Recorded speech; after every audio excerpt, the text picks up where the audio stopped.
కాళేశ్వరం సంబంధించి కాళేశ్వరం ప్రాజెక్టులో అవినీతి జరిగిందని నమ్ముతున్నారా అని మనం ఆదిలాబాద్ జిల్లా ప్రజలను, ఆదిలాబాద్ నియోజకవర్గ ప్రజలను అడిగితే ఆదిలాబాద్ నియోజకవర్గ ప్రజలు నమ్ముతున్నాము అని 48.57% మంది భావిస్తూ ఉన్నారు. కాళేశ్వరం ప్రాజెక్టులో అవినీతి జరిగిందని చెప్పి 48.57% మంది ప్రజలు అభిప్రాయపడితే 28.57% మంది పైచిలుకు మంది ఇదంతా వ్యతిరేకిస్తున్నాము, తప్పు అన్నారు. సో కాంగ్రెస్ ప్రచారమే నమ్మే వాళ్ళ సంఖ్య కూడా చాలా ఎక్కువగా ఉంది, దీనిని గమనించాలి.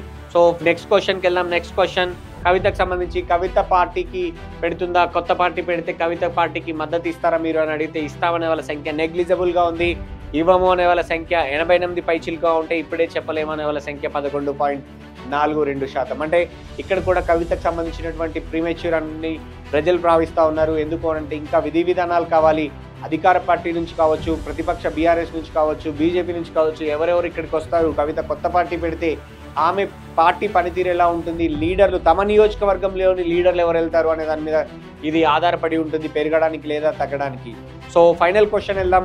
ఫైనల్ క్వశ్చన్ అంటే స్థానిక సంస్థల ఎన్నికల్లో మీరు ఏ వరకు ఓటేస్తారు అంటే ప్రజలు చెప్పిన మాట బీజేపీకే ఓటేస్తామనే వాళ్ళ సంఖ్య ఎక్కువగా ఉంది. సో బీజేపీ తన ఆదిలాబాద్ నియోజకవర్గంలో గ్రిప్ కంటిన్యూ చేస్తుందని భావించవచ్చు. దాదాపు 37.14% పైచిలుకు మంది బీజేపీకే ఓటేస్తారని చెప్తే కాంగ్రెస్కు ఇటు బీఆర్ఎస్ పార్టీకి కూడా 20% పైచిలుకు నెగ్లిజిబుల్, కొంచెం అటు ఎక్కువగా ఉంటుంది.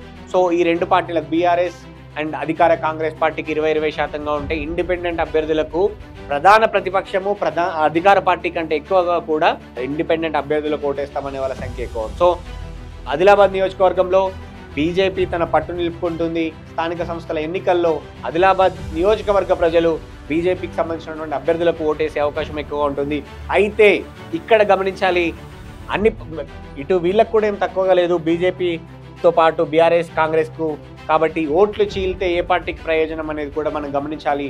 ఎందుకు అంటే 3 పార్టీలతో ప్రధానంగా కొట్లాడుతున్నప్పుడు ఎక్కువ ఓట్ల శాతం ఎక్కువగా ఉన్నప్పటికీ గెలిచే వాళ్ళ మారిపోవచ్చు. సో బీజేపీ ఓట్ల శాతం ఎక్కువ ఉండి గెలుస్తుందా, లేదు అంటే ఈ చీలికలో ఇతర పార్టీలు లాభపడతాయనేది ఇక్కడ మనం గమనించాల్సినటువంటి అంశం.